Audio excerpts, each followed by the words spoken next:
Terima kasih pemirsa, Anda masih bersama kami di MNC News Now. Kini kita masuk ke informasi dari dunia olahraga. Timnas basket Indonesia sayangnya kalah dari Yordania usai bertarung sengit pada lanjutan FIBA Asia Cup 2022 Grup A.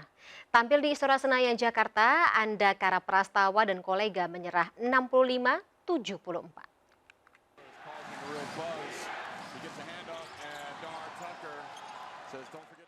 Indonesia sempat tertinggal dari Yordania di awal kuarter pertama.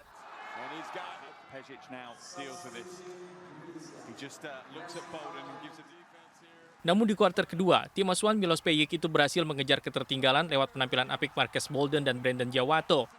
Mendapat dukungan penuh dari supporter yang hadir di Istora Senayan, Indonesia mampu mendulang 23 poin di kuarter ini, sementara Yordania 22 poin.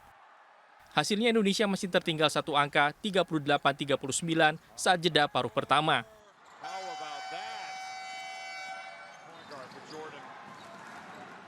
Memasuki kuarter ketiga, Yordania bisa membuka pertahanan Indonesia untuk mendulang poin. Sementara Indonesia yang tertekan baru bisa menambah poin di pertengahan kuarter.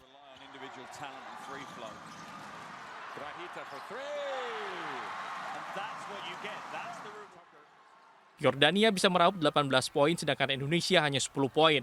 Akibatnya Brandon Jawato dan kawan-kawan mulai tertinggal jauh.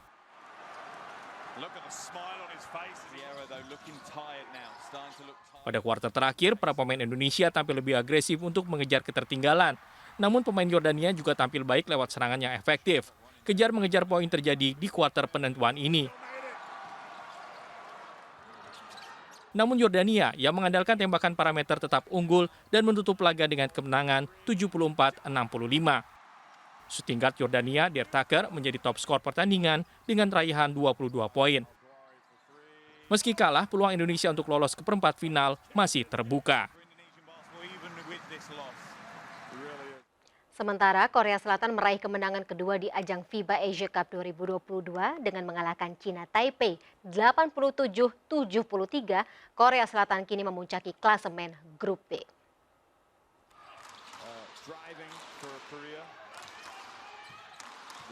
Korea Selatan kembali tampil perkasa pada laga lanjutan Grup B FIBA Asia Cup 2022 melawan China Taipei. Di kuarter pertama, China Taipei mampu mengimbangi permainan Korea Selatan. China Taipei mengandalkan fast break untuk mendulang poin, sementara Korea Selatan tampil dengan pertahanan solid. Pada kuarter kedua, pertahanan Korea Selatan kian sulit ditembus para pemain China Taipei. Bahkan tak hanya pertahanan solid, para pemain Korea Selatan juga kian agresif dalam mendulang poin. Akurasi tembakan yang baik dari pemain Korsel membuat mereka kian meninggalkan perolehan poin China Taipei. Kuarter ketiga, China Taipei bangkit untuk mengejar defisit poin dari Korea Selatan. Mereka mampu mengimbangi perolehan poin Korea Selatan meski masih tertinggal cukup jauh. Unggul jauh dari China Taipei, Korea Selatan mulai mengundurkan serangan mereka di kuarter terakhir. Bahkan Korea Selatan memainkan para pemain cadangan mereka. Meski demikian, China Taipei tetap tidak mudah mendulang angka. Hingga laga usai, Korea Selatan mampu mempertahankan keunggulan mereka 87-73. Kemenangan ini membuat Korea Selatan kian kukuh di puncak klasemen Grup B FIBA Asia Cup 2022. Dan saat ini kita langsung saja pemirsa bergabung dengan rekan Salam Rahmat langsung dari Istora Senayan, Jakarta. Selamat sore Rahmat, bagaimana jalannya pertandingan bola basket terutama untuk prestasi Indonesia di hari ini?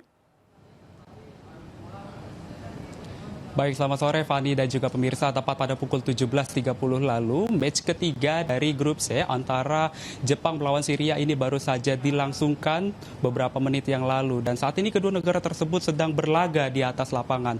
Dan pesta olahraga basket terbesar dan bergengsi di Asia, FIBA Asia Cup 2022 ini resmi digelar sejak 12 Juli lalu hingga 24 Juli mendatang di Istora Senayan, Jakarta. Dan berdasarkan pemantauan yang kami lakukan hingga sore hari ini, aktivitas dari para penonton ini justru relatif lebih sepi jika dibandingkan pada hari kemarin. Lantaran pada sore hari tadi di kawasan Istora Senayan, Jakarta ini sempat diguyur hujan selama beberapa waktu lamanya, yang membuat antusias dari masyarakat ini menjadi menurun untuk menyaksikan FIBA Asia Cup 2022 pada sore hari ini. Dan gelaran dari FIBA Asia Cup 2022 ini juga mendapatkan informasi, tadi kami juga sempat mendapatkan informasi dari pihak petugas yang berjaga bahwasanya keramaian dari para penonton ini justru diramaikan oleh jika ada pertandingan Indonesia yang berlaga di FIBA Asia Cup. Sementara untuk negara lain ini diramaikan dari negara-negara yang berlaga seperti Cina, Jepang, Australia, dan juga Korea. Namun dari pantauan kami di lapangan justru pertandingan yang berlaga pada hari ini Jepang penontonnya justru relatif lebih sepi dan ini justru berbanding terbalik dengan apa yang disampaikan dari para petugas yang berjaga pada hari ini. Dan untuk hari ini total ada sebanyak 8 tim yang berlaga di FIBA Asia Cup 2022 pada babak penyisihan grup di mana ini dimulai sejak pukul 11 siang hari tadi. Dan saat ini dapat kami sampaikan juga pemirsa bahwa ini masih dalam fase penyisihan grup. Sementara untuk Indonesia ini berada dalam grup A bersama dengan Saudi Arabia, Australia dan juga Jordania. Artinya Indonesia ini akan berlaga sebanyak 3 kali melawan 3 negara tersebut. Dan pada hari esok Fani dan juga pemirsa, Sabtu 16 Juli 2022 Indonesia ini akan melawan juara dari FIBA Asia Cup tahun 2017 Australia, dan tentunya kita berharap Indonesia ini mampu menampilkan performa terbaiknya di atas lapangan dan bisa keluar sebagai juara di FIBA Asia Cup 2022 mendatang. Dan dapat kami sampaikan juga kepada Anda, Fani dan juga pemirsa, bahwa Anda yang ingin menyaksikan laga pertandingan seru dari FIBA Asia Cup 2022 ini dapat melakukan pemesanan tiket melalui online maupun offline, datang langsung ke lokasi di Istora Senayan, Jakarta, yang mana harganya ini bervariatif sekali. Dan babak dari penyisihan grup hingga semifinal ini dibanderol mulai dari harga Rp230.000 hingga Rp460.000. Sementara untuk partai final ini dibanderol mulai dari harga Rp575.000 hingga Rp1.150.000. Dan dengan tingkat keterisian dari di Istora Senayan ini sebanyak 70% tingkat kapasitas yang boleh terisi. Fani. Baik, terima kasih. Salam rahmat. Mari kita sama-sama doakan performa timnas Indonesia ini bisa baik saat melawan lawan Australia besok. Langsung dari Istora Senayan laporannya. Selamat bertugas kembali, jaga kesehatan selalu. Dan informasi tadi pemirsa sekaligus mengakhiri jumpa kita dalam MNC News Now hari ini. Dukung dan saksikan Timnas Basket Indonesia di ajang FIBA Asia Cup live hanya di MNC Sports Channel 102 MNC Vision. Dan mari berbagi pemirsa untuk masyarakat yang terdampak bencana di tanah air melalui MNC Peduli serta tetap patuhi protokol kesehatan. Saya Fani Imaniar, terima kasih. Selamat berakhir pekan. Sampai jumpa.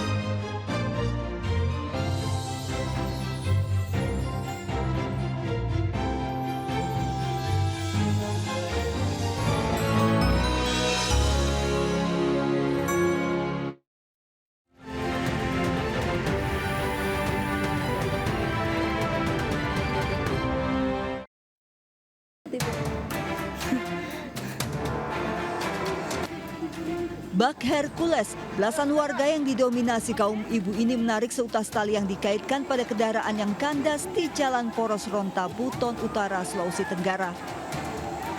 Tak peduli medan berlumpur dan licin, warga saling bahu-membahu untuk mengevakuasi kendaraan yang terjebak di jalan berlumpur. Aksi heroik warga yang mayoritas didominasi kaum emak-emak ini pun viral di media sosial. Bus yang terperosok di jalur berlumpur ini bukan satu-satunya kendaraan. Sejak puluhan tahun, jalur ini tidak pernah diaspal dan hanya dilakukan penimbunan saja. Akibatnya sejumlah kendaraan roda 2 maupun roda 4 kerap terjebak di jalur berlumpur.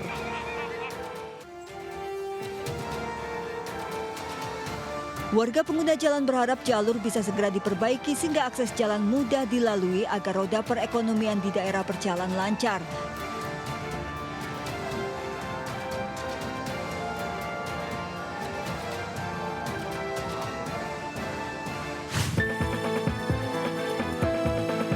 Isu penggabungan Depok ke Jakarta Raya masih terus dikaji.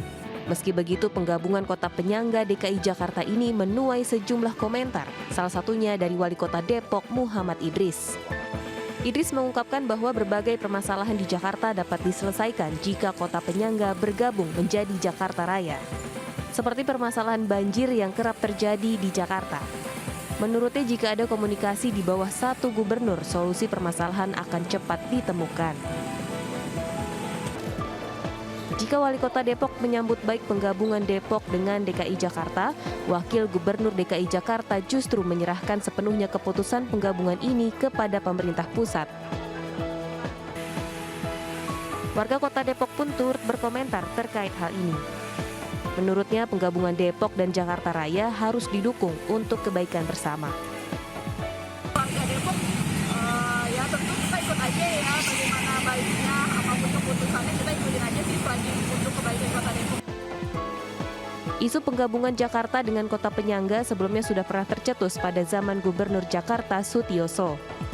Para pakar pun sudah mendiskusikan untuk menggabungkan Jakarta dan kota penyangga dengan nama Megapolitan.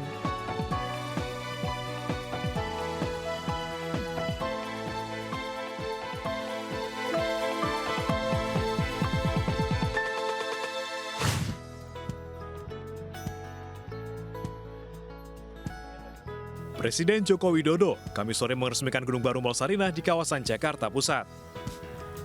Jokowi datang didampingi Ibu Negara, Menteri BUMN Erick Thohir, Presiden kelima RI Megawati Soekarno Putri, dan Ketua DPR Puan Maharani.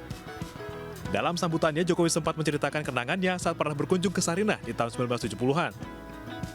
Selain itu, Jokowi menyebut Sarinah sebagai ikon penting bangsa Indonesia.